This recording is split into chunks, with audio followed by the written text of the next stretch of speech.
Hello everyone, my name is Blue Di Verano. I'm the SSLG President of Lambayong National High School, Lambayong Sultan Kudarat.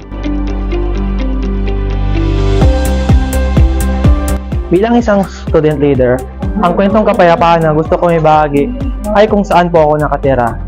Sa bayan po ng Lambayong Sultan Kudarat, marami pong mga kultura at relihiyon ang umuusbong.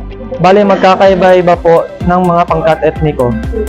Ngunit sa kabila ng mga pagkakaiba na iyon, ay kami po ay nagkakaisa tungo sa kapayapaan at kaunlaran ng aming bayan.